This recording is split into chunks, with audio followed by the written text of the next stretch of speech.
Bismillahirrahmanirrahim. Assalamualaikum warahmatullahi wabarakatuh. Innal hamdalillahi nahmaduhu wa nasta'inuhu wa nastaghfiruh wa na'udzu billahi min shururi anfusina wa sayyiati a'malina may yahdihillahu fala mudilla lahu wa may yudlil falan tajida lahu waliyyan mursyida. Asyhadu an la ilaha illallah wahdahu la syarikalah wa asyhadu anna Muhammadan abduhu wa rasuluhu la nabiyya wa la rasula ba'da. Allahumma salli wa sallim wa barik ala nabiyyina Muhammadin wa ala alihi wa ashabihi wa man tabi'ahum bi ihsanin ila yaumil qiyamah. Usikum wa nafsi bi taqwallahi wa ta'atihi faqad fazal muttaqun. Ayat qala ta'ala ya ayyuhalladzina amanu taqullaha haqqa tuqatih wa la tamutunna illa wa antum muslimun. Wa qala Rasulullah sallallahu alaihi wa alihi wasallam ittaqillaha haitsu ma kunta wa atbi'is sayyi'atal hasanata tamuha wa khaliqin nas bi khuluqin hasan. Allahumma la sahla illa ma ja'altahu sahla wa anta taj'alul hazna idza syi'ta sahla. Wa qala rabbi shrah li sadri wa yassir li amri wahlul 'uqdatam min lisani yafqahu qawli amma ba'd. Bersyukur kepada Allah atas limpahan nikmat dan karunia-Nya sehingga kita dapat memulai aktivitas pagi kita dengan melaksanakan kewajiban kita salat subuh berjamaah dan dilanjutkan dengan kewajiban kita yang lain yaitu thalabul ilm. Yang tentunya kita semua berdoa berharap memohon kepada Allah mudah-mudahan semakin hari makin bertambah kualitas ilmu, makin bertambah kualitas amal soleh, dan makin bertambah kualitas iman dan takwa kita padanya. Yang dengan bekal iman takwa menjadi bekal yang akan menyelamatkan kita dari dunia sampai akhirat. Wa tazawwadu fa inna khairaz zadi taqwa. Berbekallah karena sebaik-baik bekal adalah takwa.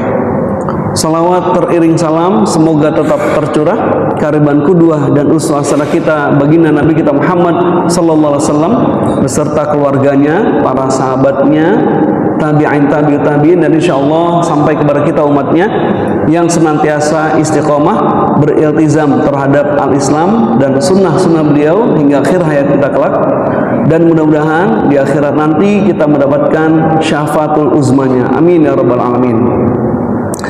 Bapak Ibu yang dirahmati Allah, tema kaji kita pada kesempatan pagi hari ini adalah mengupdate software adab. Ya, ini yang milih judulnya dari DKM Pak ya. Jadi zaman now banget ini. Mengupdate software adab. Bahasanya pakai bahasa IT. Ada software, ada hardware. Software itu kan kalau bahasa kitanya dalemannya Pak, sistemnya. Nah, Islam adalah agama yang komprehensif, agama yang bukan hanya ngurusin persoalan manusia yang sifatnya lahiriah saja atau sifatnya batiniah saja, tapi komplit sempurna. Karena Allah menciptakan manusia, laqad khalaqnal insan fi ahsani taqwim, dalam bentuk yang sebaik-baiknya, dan manusia dimensinya ada ruhiyah, ada jasadiyah. Dua-duanya harus bagus. Hardwarenya, jasadnya, Nabi bersabda, al-mu'min qawiyyu khairun wa ahabbu ilallah minal mu'minina dhaif. Mukmin yang kuat lebih dicintai dan lebih baik di sisi Allah daripada mukmin yang lemah. Dan kebalikannya, bicara masalah software, Nabi bersabda, innallaha la yanzuru ila suwarikum wala ila amwalikum. Bahwasannya Allah Subhanahu wa taala tidak melihat bentuk rupamu, tidak melihat dari hartamu, walakin yanzuru ila qulubikum wa a'malikum. Tapi Allah melihat dan menilai kita dari hati kita, dari software kita, dan juga dari amal kita. Nah, amal ini adalah perwujudan dari apa yang ada di dalam hati kita. Sehingga mohon maaf saya katakan omong kosong kalau ada orang yang bilang misalnya, saya itu hanya lisannya saja, zahirnya saja nggak baik. Kata-kata saya mungkin sering menyakitkan orang, sering menyinggung orang, tapi sesungguhnya hati saya mah baik. Biasanya ada yang bilang begitu Pak. Nah, mohon maaf, saya sampaikan itu omong kosong. Karena amal kita adalah cerminan dari apa yang ada di dalam hati. Dan kebalikannya, kalau ada orang yang secara tampilan zahirnya, tampilan lahirnya menjadi orang baik, namun kemudian hatinya busuk, hatinya bermasalah, ini lebih fatal lagi. Dalam Islam disebut orang munafik, Pak. Ya, nifak itu izharul iman wa ibtanul kufur, menampakkan keimanan tapi menyembunyikan kekafiran. Bahasa lainnya, dia menampakkan yang baik-baik tapi aslinya hatinya busuk. Nah, maka dalam Islam tidak demikian, semuanya harus sinkron. Orang yang hatinya baik, orang yang akidahnya benar, ibadahnya benar, tentu akan berbuah, dan buahnya adalah akhlak. Buahnya adalah akhlak. Jadi sebagai kerangka bangunan Islam, akidah, ibadah, dan akhlak adalah satu kesatuan. Kalau hari ini kita sering melihat, mohon maaf misalnya, ada orang kok yang makin sering hadir di majelis taklim, ngajinya udah kemana-mana, katanya memperdalam Al-Quran dan Sunnah menurut pemahaman salafus sholih, tapi kalau ketemu orang nggak 3S, nggak senyum, nggak sapa, dan salam. Senyumnya kalau udah kepepet, Pak, ya, karena udah amprok, mau gak mau senyum gitu. Nah, ini bermasalah berarti, ya, karena sekali lagi akhlak itu buah daripada akidah. Ya, kita tahu misalnya dalam aliran-aliran menyimpang itu, misalnya ada aliran yang namanya Syiah. Nah, Syiah itu punya konsep ideologinya, doktrinnya adalah taqiyah. Taqiyah itu menampakkan kebaikan, tapi sebetulnya di dalam hatinya dia menyimpan keburukan. Ya, jadi kalau ketemu dengan ahlu sunnah, dia menampilkannya sesuatu yang sepertinya sama dengan kita, tapi secara akidah, secara pondasi itu jauh berbeda, Pak. Makanya Syiah itu disebut kelompok yang menyimpang, karena dilihat dari segi apapun di akidahnya itu bermasalah semua. Wabil khusus ketika bicara tentang Rasulullah, bicara tentang para sahabat Rasul, bicara tentang ummahatul mukminin, bahkan syahadatnya mereka kan ditambah, Pak. Jadi syahadatnya bukan seperti kita, syahadatnya asyhadu alla ilaha illallah, lalu dia bersyahadat juga wa asyhadu anna ala Abu Bakrin wa Umar wa Utsman wa Aisyah wa Hafsah finnar. Begitu dia, naudzubillah. Jadi dia bersaksi bahwa Abu Bakar, Umar, kemudian Utsman, ibunda Aisyah, ibunda Hafsah, semuanya menurut akidahnya dia ada di dalam neraka. Naudzubillah min dzalik. Nah, maka sekali lagi, akhlak itu adalah buah daripada akidah. Jadi kalau ada orang yang bermasalah dari segi akhlaknya, dari segi adabnya, berarti masalah dasarnya ada dalam akidahnya. Nah, begitu kurang lebih Bapak Ibu. Maka penting bagi kita ini mengupdate software adab kita. Yang pertama, yang jadi pegangan kita adalah surat Al-Ahzab ayat yang ke-21. Laqad kana lakum fi Rasulillahi uswatun hasanah. Sungguh telah ada suri tauladan yang baik pada diri Nabi kita Muhammad sallallahu alaihi wasallam. Buat siapa? Liman kana yarjullaha wal yaumal akhir. Untuk orang-orang yang punya harapan, punya keimanan, bertemu dengan Allah dan beriman kepada hari akhir. Wa dzakarallaha katsira, dan mereka senantiasa menyebut Allah dengan banyak. Jadi dalam hidup ini kita sudah punya role model, Pak. Kita sudah punya idola, kita sudah punya contoh. Kalau Al-Quran dan hadis disebut masdarut tasyri', sumber syariat dan sumber segala ilmu pengetahuan dalam Islam. Kalau kita sebut sebagai konsep, maka implementasinya, tatsbiknya adalah kita melihat Rasulullah Sallallahu Alaihi Wasallam. Jadi nggak mungkin kita hanya mempelajari Islam dari Al-Quran saja, tanpa kemudian menjadikan hadis sebagai bayanul Quran, sebagai penjelas daripada Al-Quran.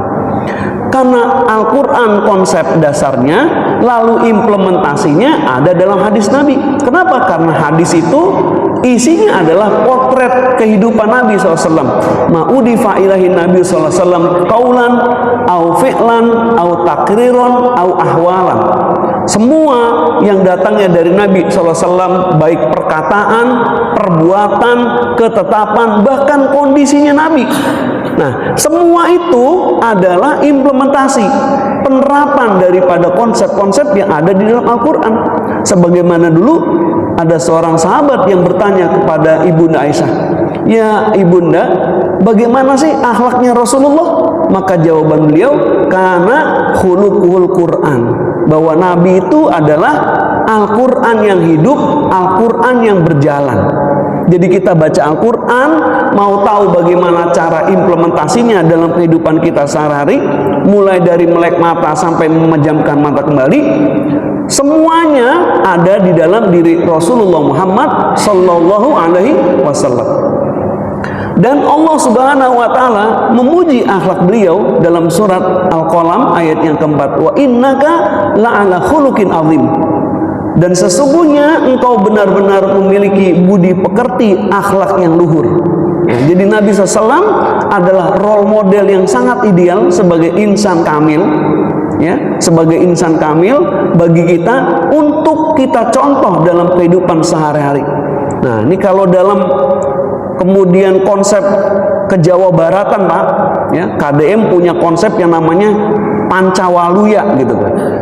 Pancawaluya. Jadi manusia yang sempurna, ya, menurut Pemprov Jabar itu dia cager, bager, pinter, bener, singer. Nah, terjemahin sendiri deh Pak. Ya, bapak-bapak lebih fasih masalah itu ya. Cager, bager, pinter, bener, singer. Nah itu semua berarti produk turunannya, ya. Jadi kalau lokalnya konsepnya begitu. Nah, dari sumbernya bahwa Nabi SAW adalah suri tauladan yang baik. Dan memang Nabi SAW salah satu tujuan diutusnya, sebagaimana dalam hadis riwayat Al-Baihaqi, innama bu'itsu liutammima makarimal akhlak. Sesungguhnya aku diutus hanya untuk menyempurnakan akhlak. Menyempurnakan akhlak. Yang akhlak ini kalau secara umum maka dia dibagi menjadi dua, Pak. Ada akhlak kepada Allah dan ada akhlak kepada makhluk. Nah, akhlak kepada Allah itu cuma dua. Ya, ayyak buduhu, kita beribadah kepadanya, dan yang kedua wala tusyriku bihi syai'a. Jadi akhlak kepada Allah adalah kita bertauhid, kita beribadah kepada Allah, tidak melakukan syirik. Nah, itu doang, Pak. Akhlak kepada Allah, ya, beribadah kepadanya dan tidak melakukan syirik. Maka orang yang melakukan atau pelaku dosa syirik itu disebut pelanggaran yang paling besar karena dia tidak berakhlak kepada Allah Subhanahu wa taala. Dia tidak beradab kepada Allah Subhanahu wa taala. Nah, yang kedua, akhlak kepada makhluk, termasuk kepada alam semesta ini. Ya, maka Islam itu komprehensif, mengatur semuanya. Bagaimana akhlak kepada orang yang lebih tua, kepada orang tua, kepada sesama, kepada yang lebih muda, bahkan kepada non muslim, bahkan kepada alam, kepada binatang, kepada tumbuhan, ada akhlaknya, ada adabnya, Pak. Ya. Misalnya kepada tumbuhan, kepada hewan, ya, kita belajar dalam fikih, ya, ada bab yang namanya toharoh, lalu ada fasal yang namanya istinja, ya. Kalau kita mau buang air, qada'ul hajah, ya, salah satu adabnya tidak boleh buang air, ya, di bawah pohon yang sedang berbuah. Tidak boleh buang air di lobang yang boleh jadi lobang itu adalah menjadi sarangnya binatang. Segitu besarnya, segitu luar biasanya Islam mengatur adab. Bahkan dalam perang Islam punya adab jauh sebelum PBB bikin aturan, meskipun aturannya dilanggar terus oleh Israel dan kagak ada yang namanya sanksinya. Islam udah lebih dulu tidak boleh menghancurkan bangunan, tidak boleh menghancurkan rumah ibadah, tidak boleh membunuh anak-anak, tidak boleh membunuh wanita, tidak boleh membunuh lansia, tidak boleh membunuh pemuka agama. Itu semua lengkap dalam Islam, Pak. Kita bisa baca dalam kitab Ar-Rahiqul Maktum, Sirah Nabawiyah karangan Syekh Safiur Rahman Al-Mubarakfuri, atau dalam kitab Rasulullah Sang Panglima. Jadi dari awal sudah disebutkan bagaimana adab berperang dalam Islam, ya. Sehingga kalau kita lihat perang Badar misalnya, yang disebut perang Badar Kubro, jumlah kaum musliminnya 313, kemudian musuhnya 1000 orang. Kita bisa lihat ketika kaum muslimin menang, berapa jumlah pasukan kaum kafir yang tewas. Kita bisa lihat jumlahnya tidak seperti perang modern hari ini, yang bahkan sekolah, rumah sakit aja dibom, Pak. Jadi luar biasa. Islam ini mengajarkan kita untuk berakhlak, baik berakhlak kepada Allah maupun berakhlak kepada makhluk. Nah, Al-Imam Ibnu Qayyim Al-Jauziyah berkata, ad-dinu kullu khuluq. Din ini, Islam ini seluruhnya adalah akhlak. Faman zada 'alaika fil haqq, maka siapa di antara kalian yang ingin baik akhlaknya, ya, maka hendaklah ia lebih unggul darimu dalam masalah agama. Jadi kalau orang ada yang ingin memperbaiki akhlaknya, membaguskan akhlaknya, maka tidak lain dan bukan adalah dia harus mendalami ilmu agama. Dia harus faqih dalam urusan din. Dengan kata lain, orang yang faqih dalam urusan din adalah orang yang akhlaknya paling sempurna, yang akhlaknya lebih utama. Jadi tidak kontras seperti yang kita hadapi hari ini realitanya. Orang yang justru sering ngaji misalnya, yang udah hadir sering di majelis taklim, tapi kemudian akhlaknya masih belum sempurna. Nah, kita husnudzon saja, Pak. Kita husnudzon saja. Makanya saya sering ditanya, kalau pengajian ibu-ibu itu, pertanyaan yang paling sering muncul begini, Ustadz, mana yang lebih baik? Ada orang yang udah ngaji, sudah menutup aurat dengan sempurna, maksudnya wanita, Pak, ya, sholatnya sudah 5 waktu, kemudian tapi ternyata di rumah sama suami masih sering membangkang, misalnya begitu. Kemudian sama tetangga masih suka berantem. Kalau ketemu orang nggak senyum, nggak negor, nggak salam, nggak sapa, nah begitu. Kemudian dibandingkan ada orang yang belum ngaji, dia ibadahnya belum komplit, sholatnya belum sempurna 5 waktu, menutup auratnya belum sempurna, tapi masya Allah kalau bulan Ramadan dia bikin kolak 1 RT kebagian. Ya, kalau ketemu orang dia baik banget. Nah, ini mana yang lebih baik, Ustaz? Yang pertama atau yang kedua? Nah, saya tanya dulu, kira-kira kalau Bapak ditanya begitu, Bapak jawabnya gimana, Pak? Halo, Pak? Yang pertama apa yang kedua? Yang kedua. Nah, Bapak lebih pilih 2. Kalau saya jawab, dua-duanya baik, Pak. Dua-duanya baik, Bu. Yang pertama, baiknya apa? Boleh jadi itu masih proses, Pak.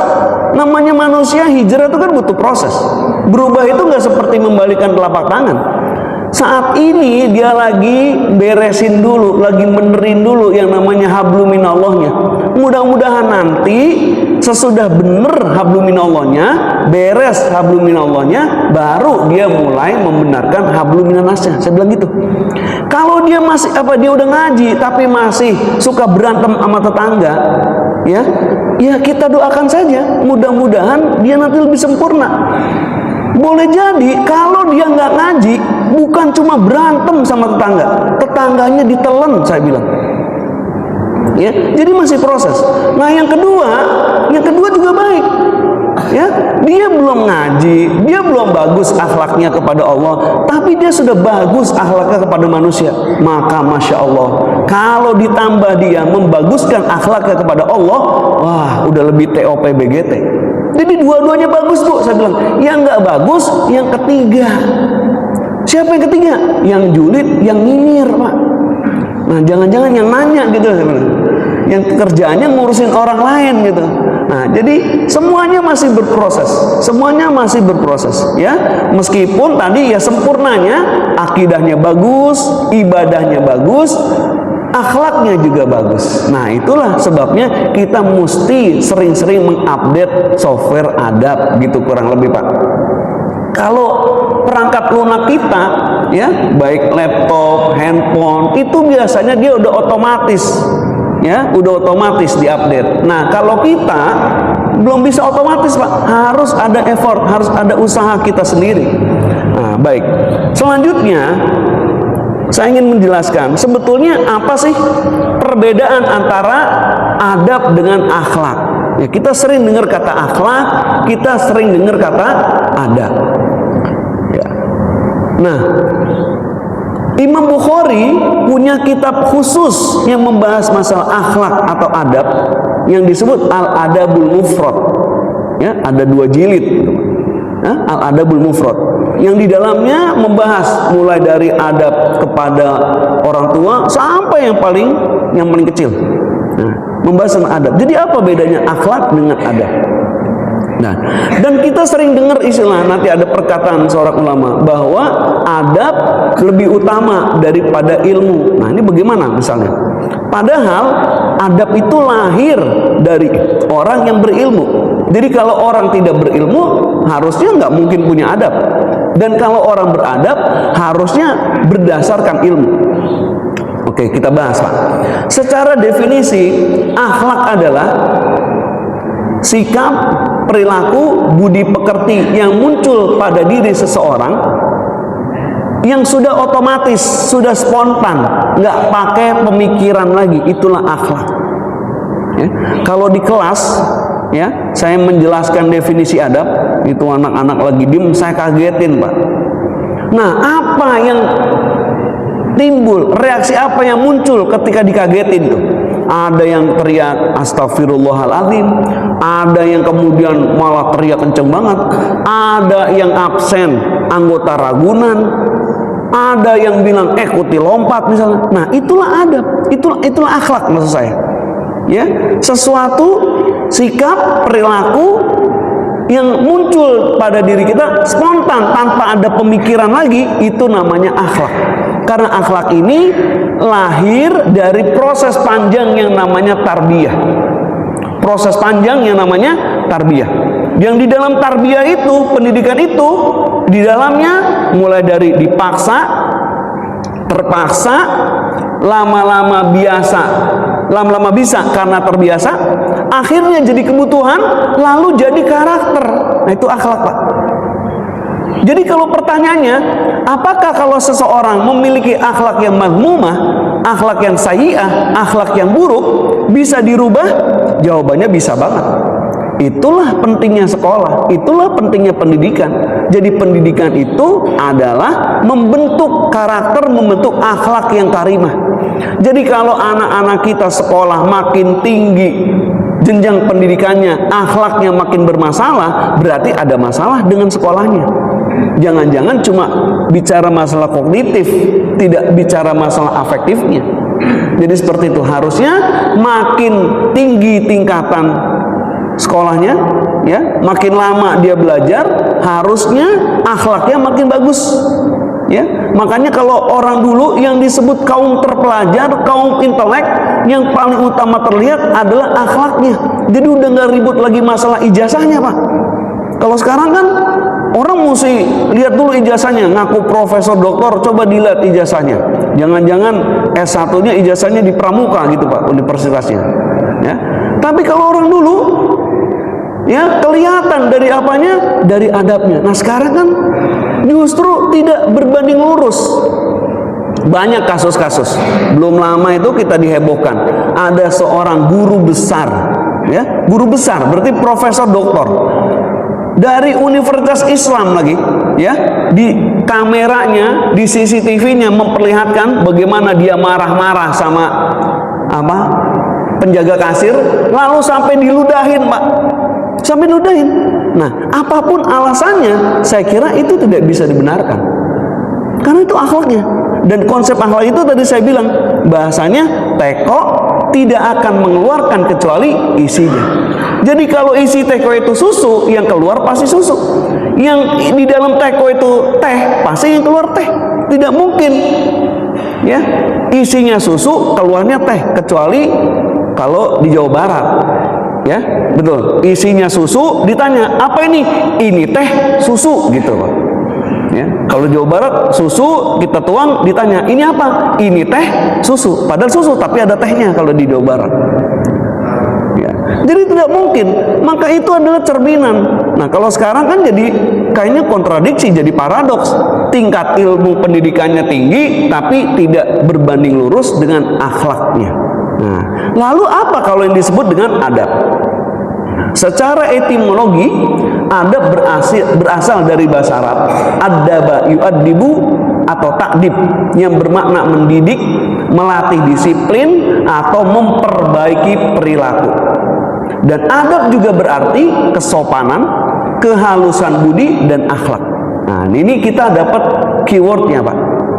Keywordnya adalah pendidikan. Nah, kemudian adab juga artinya adalah norma atau aturan mengenai sopan santun yang didasarkan atas aturan agama. Nah, jadi kalau akhlak standarnya bisa apa saja, dan masing-masing daerah tentu standar akhlaknya berbeda. Standar akhlaknya berbeda. Misalnya contoh, Pak, kita di Indonesia kalau dengan orang yang lebih tua kita cium tangannya, Pak. Betul, Pak, ya? Kita cium tangannya. Tapi kalau di Arab sama orang yang lebih tua, yang dipegang kepalanya, dicium palanya, Pak. Dielus palanya, dicium palanya. Jadi kita kalau melihat misalnya rekaman-rekaman, misalnya Syekh bin Baz, Syekh Utsaimin dulu, ya, ada rekaman yang viral dulu, Syekh Utsaimin memberi pembekalan kepada anak-anak pramuka. Anak-anak pramuka pada nanya, habis nanya dijawab, lalu ucapan terima kasihnya, tuh anak pramuka langsung nyelonong aja ke depan, pala Syekh Utsaimin dipegang, langsung dikecup. Nah, itu akhlaknya orang Arab, Pak. Nah, kira-kira kalau akhlaknya orang Arab kita pakai di Indonesia, gimana, Pak? Kepala engkongnya dipegang, kepala engkongnya dipegang sama cucunya, lalu emang dicium sih, tapi dipegang. Wah, langsung dikeplak sama engkongnya. Ini bocah songong, katanya. Karena standarnya berbeda. Jadi kalau akhlak standarnya berbeda. Tapi kalau adab, ya, kalau adab yang menjadi dasar aturannya adalah agama. Nah, secara spesifik, kalau bicara adab dalam Islam, berarti kembalinya adab itu menurut Al-Quran dan As-Sunnah. Standarnya adab menurut Al-Quran dan As-Sunnah. Itu yang disebut dengan adab. Kalau akhlak, standarnya tergantung urf, adat istiadat di masing-masing tempat, di masing-masing daerah. Ya, kalau di kalangan bangsa Arab ada orang tua duduk, dia jalan nyelonong aja itu biasa, Pak. Tapi kalau di Indonesia kita begitu nyelonong, dianggap nggak punya akhlak, kita songong. Maka di kita kalau ada orang tua duduk, kita jalan, kita permisi, agak membungkuk. Dan membungkuk itu bukan karena kita mengibadahi, tapi bentuk bagian penghormatan kepada orang yang lebih tua. Nah, jadi itu akhlaknya dalam Islam. Apa akhlak bagi secara aturan, secara sumbernya beda antara akhlak dengan adab. Jadi kalau udah disebut adab dalam Islam, berarti spesifik adabnya berdasarkan sumbernya Al-Quran dan Al-Hadis. Berdasarkan Al-Quran dan Hadis. Nah, secara etimologi istilah budi pekerti atau akhlak, adab adalah norma, aturan, kesopanan, dan akhlak mulia yang terpuji. Jadi kalau disebut adab, sudah spesifik akhlaknya akhlak yang mahmudah, akhlak yang karimah. Tapi kalau disebut akhlak, akhlaknya bisa akhlak yang mazmumah, bisa akhlak yang mahmudah, bisa akhlak tercela, bisa akhlak terpuji. Tapi kalau disebut adab, maka sudah pasti itu adalah akhlak terpuji. Maka adab lahir dari ilmu, ilmu melahirkan adab. Makanya dalam Islam adab itu kalau ngomongin peradaban disebut dengan tamadun. Asal katanya dari din. Jadi buah dari implementasi syariat Islam, lahirlah yang namanya peradaban. Dan peradaban dalam Islam tidak identik dengan bangunan fisik, tidak materi. Tapi peradaban dalam Islam adalah bicara masalah akhlak. Ya, makanya kita kalau belajar sejarah, Pak, kalau bicara masalah peradaban Mesir kuno, maka langsung yang ada dalam benak kita, oh piramid, oh Sphinx, oh Fir'aun, oh Cleopatra. Kalau kita bicara peradaban Romawi kuno, maka yang kita ingat apa? Kolosium, terus apa lagi? Itu, Pak. Tapi kalau bicara peradaban Islam, ya, peradaban Islam, mobil khusus peradaban pada masa Rasulullah dan Khulafaur Rasyidin, tidak ada dalam bentuk fisik, tidak ada dalam bentuk bangunan. Peradabannya menghasilkan ilmu. Barulah pada masa dinasti Bani Umayyah, ya, dan di Damaskus, dan dinasti Bani Abbasiyah di Baghdad, Irak, baru peradabannya muncul berupa bangunan. Dan bangunan fisik itu juga adalah implementasi dari apa? Dari ilmu, dari sains yang dikuasai oleh umat Islam pada saat itu. Tata krama lahiriah, adab sering dirujuk sebagai tata krama lahiriah yang diperoleh melalui pendidikan dan latihan. Nah, jadi kalau adab itu udah buah dari tarbiyah yang mencerminkan kehalusan budi. Batas baik dan buruknya dalam adab itu menentukan batas antara terpuji dan tercela dalam pergaulan berdasarkan Al-Quran dan Sunnah. Maka adabnya kepada Allah bersyukur, berzikir. Adab kepada manusia sopan santun, dan adab terhadap diri sendiri, kita menjaga diri kita dari sesuatu yang menghancurkan. Begitu. Wallahu a'lam bishawab. Nah, kemudian adab juga disebutkan oleh para ulama adalah ta'addubu bimahasinil akhlaq wa jamilil af'al. Menghiasi diri dengan akhlak mulia dan dengan perilaku yang indah. Itu definisi adab. Insya Allah kita sudah paham apa perbedaan antara akhlak dan adab. Jadi akhlak lebih umum, kalau adab lebih spesifik. Jadi kalau disebut adab berarti sudah spesifik, standarnya menurut Islam, menurut Al-Quran dan As-Sunnah. Kalau bicara akhlak, boleh jadi akhlak menurut orang Indonesia berbeda dengan akhlak menurut bangsa-bangsa yang lain. Nah, apa urgensi adab dalam Islam? Yang pertama, adab adalah cermin dari keimanan. Sebagaimana di mukadimah tadi, bahwa ya, tidak mungkin ada orang yang adabnya baik kalau hatinya bermasalah. Dan kalau orang yang hatinya baik, pasti adabnya baik. Itu sudah menjadi rumus baku, Pak. Karena Nabi bersabda, akmalul mu'minina imanan ahsanuhum khuluqan. Bahwa orang mukmin yang paling sempurna imannya adalah orang yang paling baik akhlaknya. Jadi makin baik imannya, makin baik akhlaknya. Kalau orang akhlaknya baik, maka menunjukkan bahwa imannya juga baik. Nah, seperti itu. Yang kedua, adab adalah buah dari ilmu. Ya, jadi tidak mungkin ada orang beradab kalau tidak didasari dengan ilmu. Karena tadi adab itu sumbernya Al-Quran dan Sunnah. Nah, bagaimana dia bisa menerapkan kalau dia nggak pernah belajar Al-Quran dan Sunnah? Ya. Nah, Imam Malik berkata, pelajarilah adab sebelum engkau mempelajari ilmu. Nah, maksudnya ini sebetulnya tidak bisa dipisahkan, Pak. Ilmu melahirkan adab, dan adab lahir dari ilmu. Dengan kita belajar, maka insya Allah kita menjadi beradab. Maksudnya seperti itu. Tapi dalam implementasi kehidupan sehari-hari, yang dilihat oleh manusia bukan kefakihan ilmu kita. Laisal ilm bikasratil hadis. Ilmu itu bukan banyak kita menghafal hadis. Ya, jadi kalau dulu standarnya para salafus sholih, orang yang cerdas itu yang punya banyak hafalan hadis. Kenapa nggak Al-Quran? Karena kalau Al-Quran mah memang sudah pasti hafal. Kan dulu Al-Quran belum dibukukan. Jadi orang kalau baca Al-Quran pasti membaca murojaah kalau bahasa kita, mengulang hafalan atau apa sesuatu yang udah ada dalam hatinya.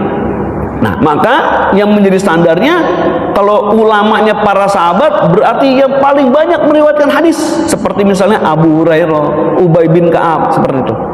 Nah, maka yang dimaksud di sini, ya, kenapa mesti adab dulu baru ilmu? Maksudnya, ya, dengan adab itu kita bergaul kepada manusia, kita tidak perlu memperlihatkan bagaimana hafalan-hafalan kita, tapi yang paling dulu yang diperlihatkan adalah adab kita, begitu maksudnya.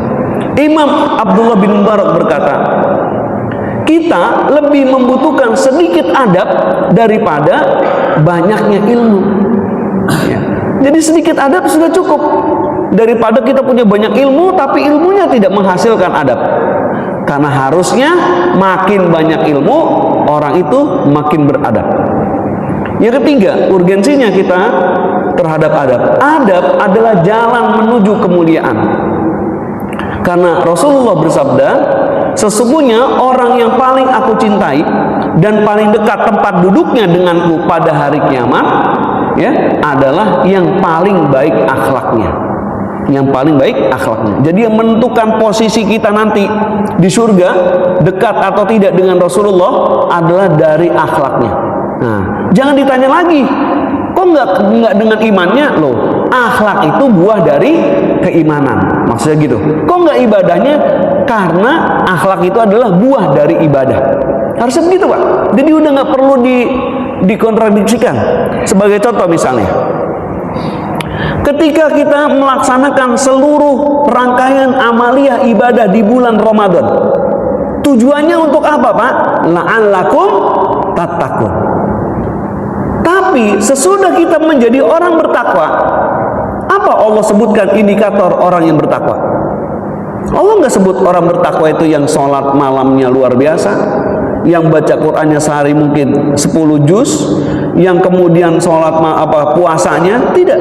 Tapi di surat Ali Imran dari 133 sampai 136, Allah sebutkan orang bertakwa itu dengan Allah merinci indikator akhlaknya. Alladzina yunfikuna fis sarra'i wad dharra wal kadhiminal ghaidh wal 'afina 'anil nas. Udah langsung bicara, Pak. Implementasi dalam kehidupan.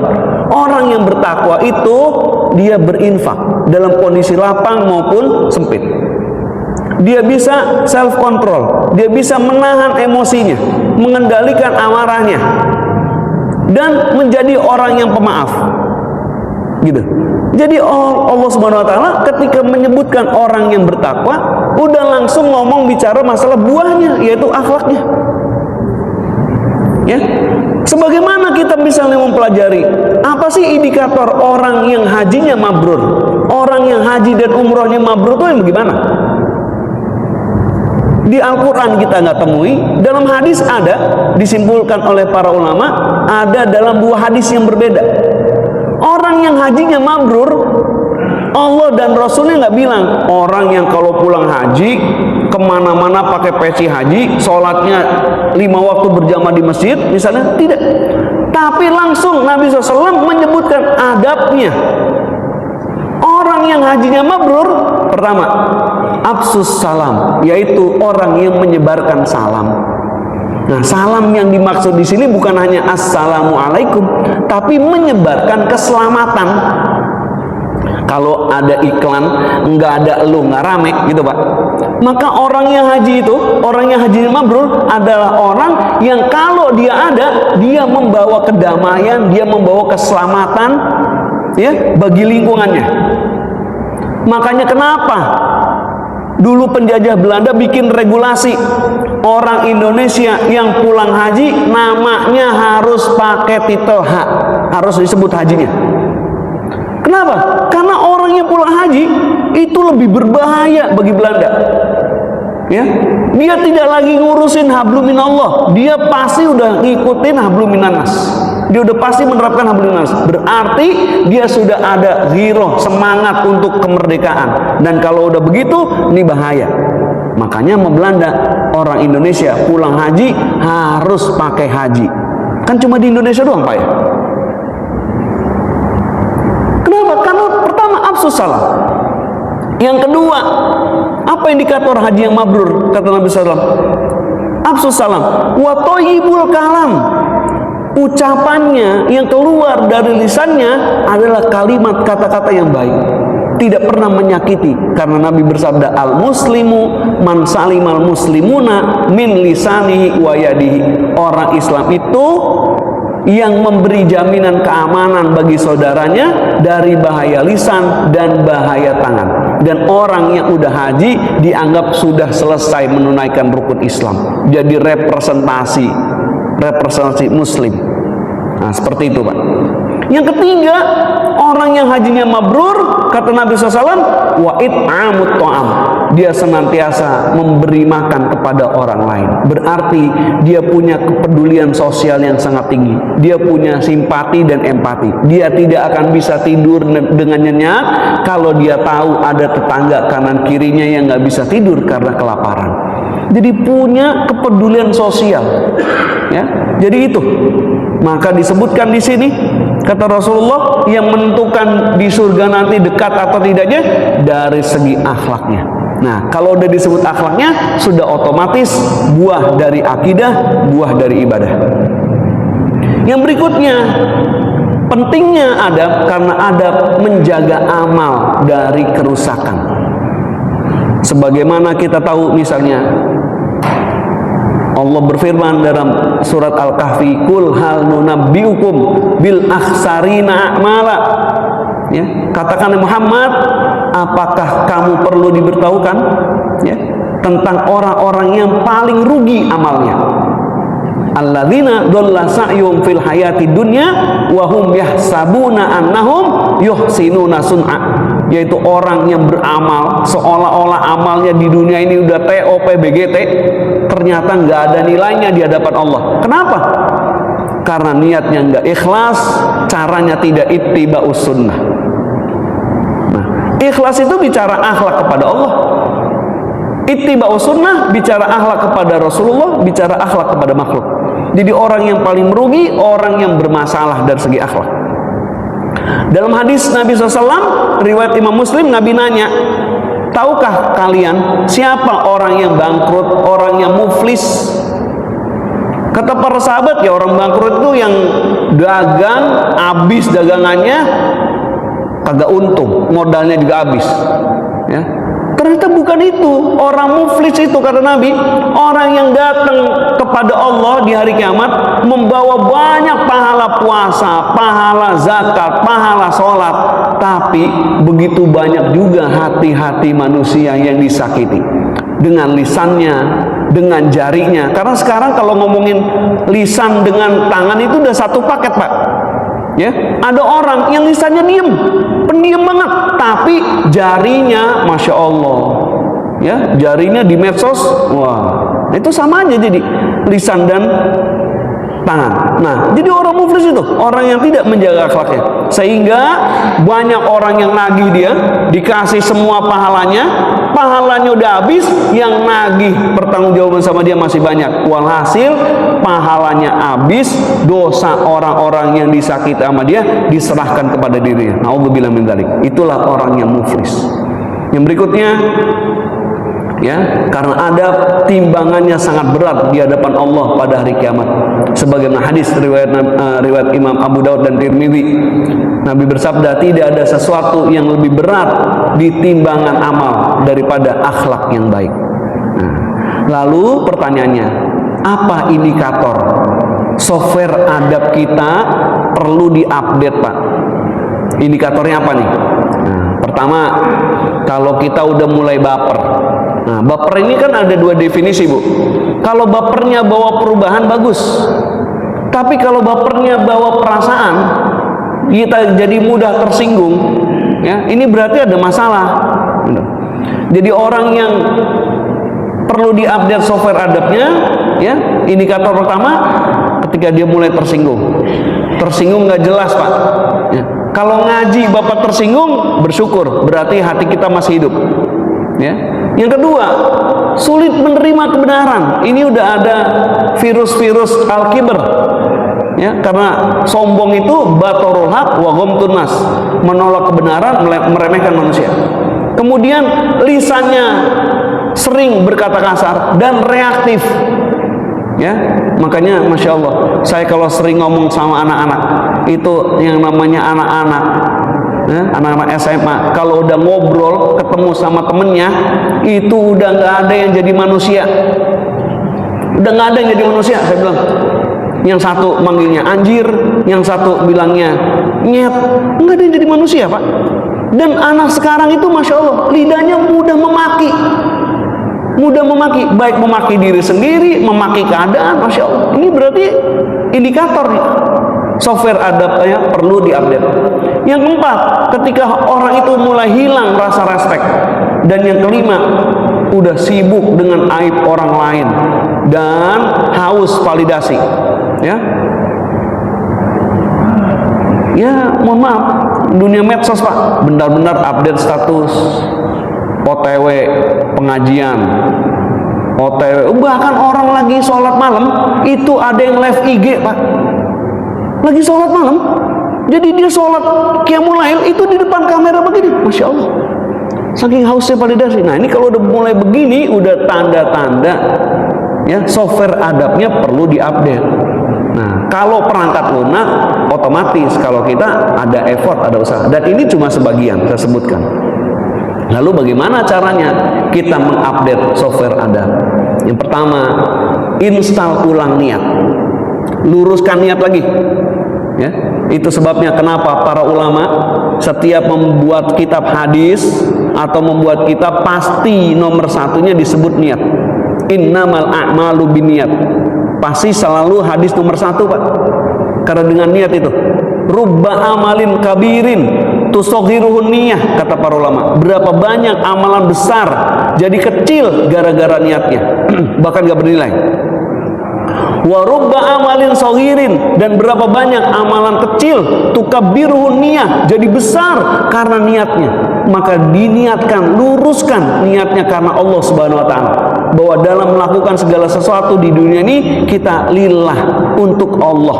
Dan indikator ya, indikator niat kita lillah yang disebut ikhlas itu, kalau di surat Al-Insan ayat yang ke-9 itu jelas Pak, la nuridu minkum jazaa wala syukuro, nggak butuh balasan validasi dari manusia, tidak berharap balasan dan tidak berharap ucapan terima kasih dari manusia.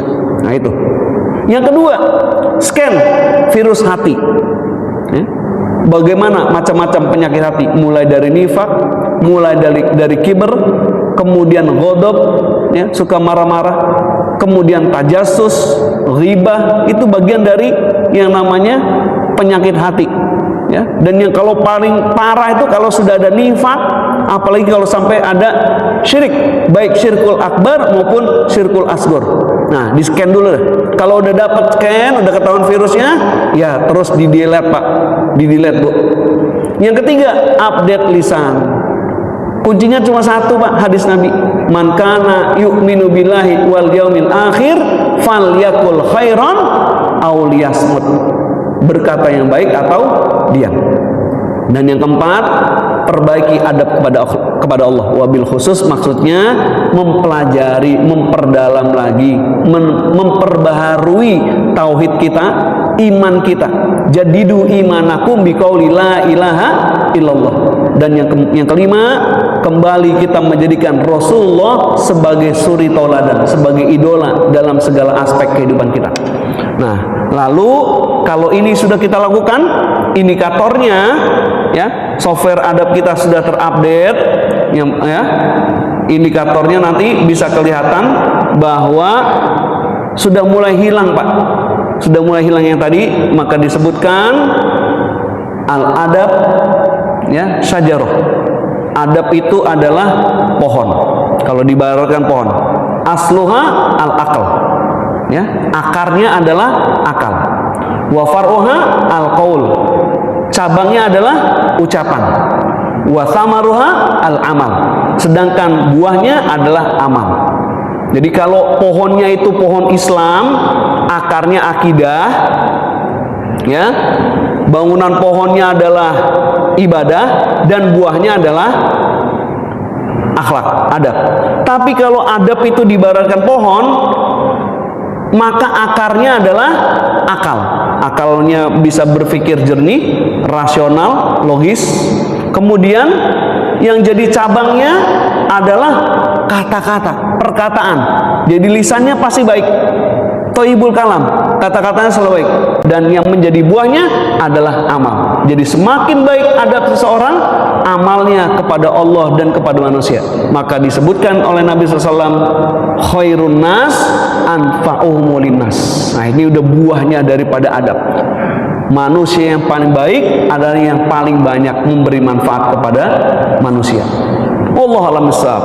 Nah, pada akhirnya kemuliaan seorang mukmin tidak hanya diukur dari seberapa banyak ia bicara tentang agama, tetapi seberapa indah ia membawa agama itu dalam adabnya.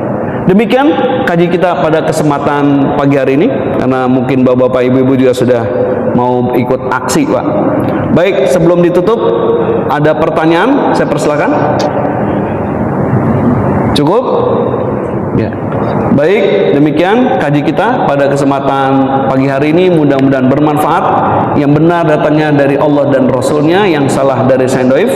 Kita akhiri dengan kafaratul majlis. Subhanaka Allahumma bihamdika, asyhadu an la ilaha illa anta, astaghfiruka wa atubu ilaik. Wa kum minkum. Assalamualaikum warahmatullahi wabarakatuh.